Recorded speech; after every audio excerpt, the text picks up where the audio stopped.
shugaban kasa Ahmad Bola Tinubu kana da jin magana, ina roƙonka dan Allah.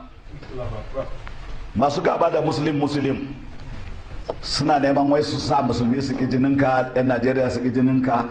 Ka tafi nemo wa Najeriya alheri a ƙasar China, sai suka wop kan ka dawo sai suka ce an ƙara mai, ko bai ba? Lokacin da aka ce an ƙara mai din yana ƙasar, kafin a ƙara yana da haƙin ya sani ko babu, mataimakinsa na da haƙin ya sani ko babu. To bayan sun faɗa sai radadadadada abin da ya kamata a ba da sanarwa sati ɗaya ko biyu za a yi ƙari shiru, sai kawai an ƙara, wani ma bai ji ma an ƙara ba, sai da aka je gidan mai sa kaga wur an canja ya koma kaza, don faɗa da gwamnatin muslim mai faɗa da muslim Allah ka isar mana a kansu.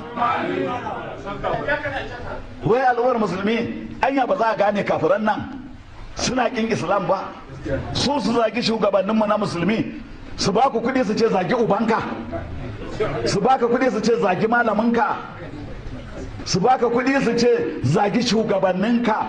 Wace hauka ce ta kama ka? Allah ka kebo bayi. Shugaban ƙasa Ahmad Bola Tinubu, wallahi mun zaɓe ka saboda Allah, ba kuɗi ka bamu ba.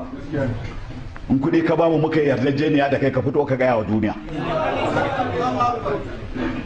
Jama'a muna son gwamnatin muslim ko akwai mara santa? Muna so, saboda Tinubu ko dan Allah, don Allah, saboda Tinubu ko dan kuɗi, don Allah, saboda Tinubu ko dan kabilanci, don Allah. Allah ka karɓa mana. Kar ku yadda ku yi wasa da ƙuri'arku.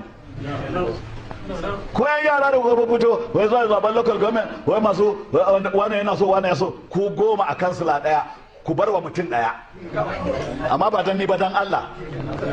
Jama'a dukkan unguwa mu je, duk wanda ya yi mana taurin kai kar mu zaɓe shi, mu bi ƙuri'unmu a gwada a gani.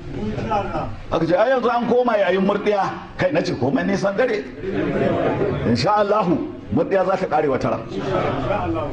Yanzu ai an ce za a rinka sakowa ƙananan hukumomi kuɗin su kai tsaye.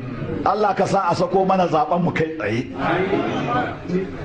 Gaban ƙasa Tinubu ka tausaya wa talaka, kuma yana da jin magana ya amsa.